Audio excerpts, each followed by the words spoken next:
శివ అనే పేరులోనే ప్రత్యేకమైన అంతరార్థం దాగుంది. హిందూ పురాణాల ప్రకారం సోమవారం శివుడికి ప్రత్యేకం.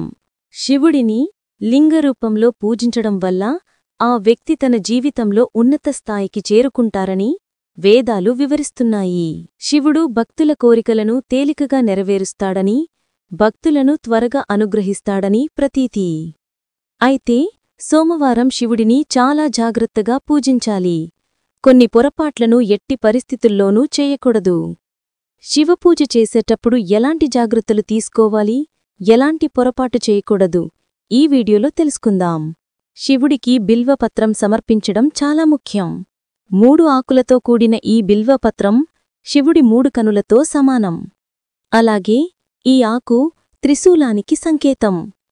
బిల్వపత్రంతో శివుడికి పూజ చేస్తే 3 జన్మల పాపాలు హరిస్తాయి. అయితే ఈ ఆకులను చెట్టు నుంచి పిక్కేటప్పుడు కొన్ని జాగ్రత్తలు పాటించాలి.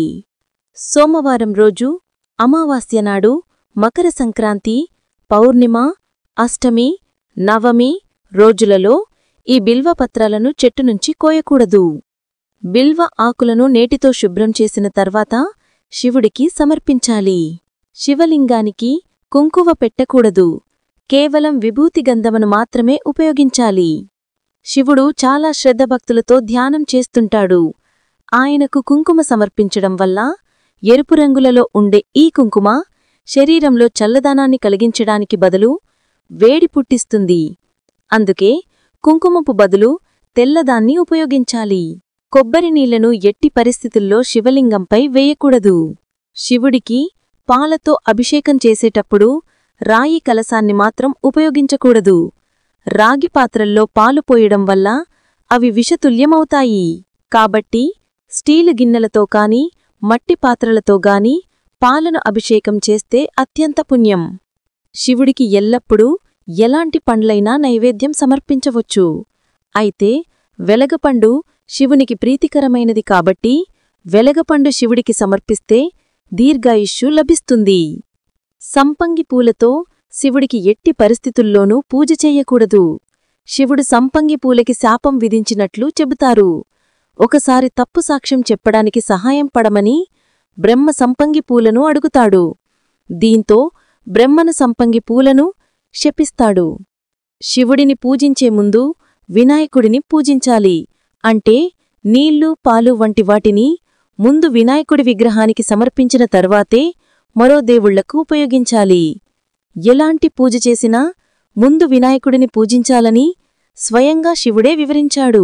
తులసి ఆకులను ఎట్టి పరిస్థితుల్లోనూ శివుడికి సమర్పించరాదు.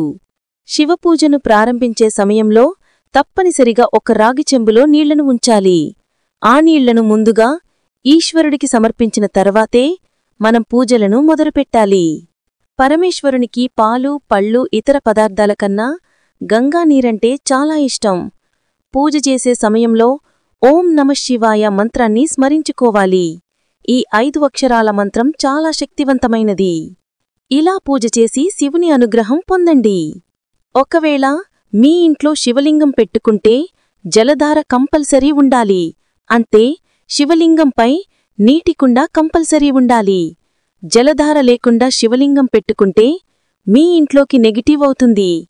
పాలు, పెరుగు, తేనె ఇలా పంచామృతాభిషేకాల తర్వాత నీళ్లతో ఖచ్చితంగా అభిషేకం చెయ్యాలి. అలా చేస్తేనే సంపూర్ణ అభిషేక ఫలితం దక్కుతుంది. శివుణ్ణి ప్రసన్నం చేసుకోవడానికి, ఆయన అనుగ్రహాన్ని పొందడానికి సోమవారం రోజు ఉపవాసం ఉండడం అత్యంత శ్రేయస్కరం. విభూతి పరమేశ్వరుని అత్యంత ప్రీతికరమైనది. ఈ విభూతి ధరించిన వారికి పరమేశ్వరుడు అనుక్షణం కాపాడుతూ ఉంటాడు. నరక బాధల్లో లోను కాకుండా చూస్తాడు. గీతాలు అడ్డముగా భస్మధారణ చెయ్యాలి. ఇలా చేస్తే జన్మజన్మల పాపాలు నశించిపోతాయని పెద్దల వాక్కు. ఈ విభూతి మహిమను వివరించే కథ దేవీ భాగవతము 11వ స్కందంలో ఉంది. మహిమాన్వితమైన విభూతిని వివిధ పద్ధతులతో తయారుచేస్తారు. ఆవు పేడను కింద పడనివ్వకుండా చేత్తో పట్టుకొని వేదమంత్రాల మధ్య హోమం చేసి తయారు చేసుకున్న భస్మాన్ని శాంతికము అంటారు. చూశారు కదా ఈ వీడియోని. ఈ వీడియో కనుక మీకు నచ్చినట్లయితే లైక్ చేయండి, షేర్ చేయండి, సబ్స్క్రైబ్ చేసుకోండి. Thank you for watching.